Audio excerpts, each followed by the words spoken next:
continue on now and put the rub on the ribs.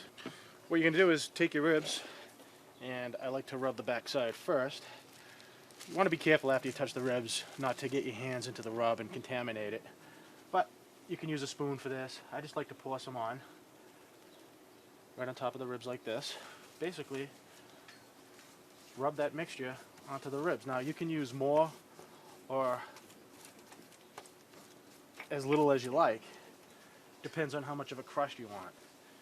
Flip them over, pour some more rub on there, put that aside, and get these ribs nicely coated.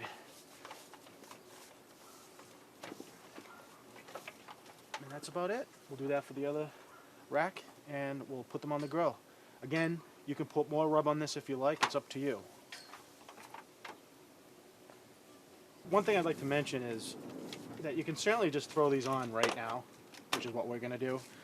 But you could also put them in the refrigerator overnight, or even for just a few hours if you like, to let them absorb as much of the flavor as possible. I've done it both ways, and to be honest with you, I don't mind just throwing them on right now.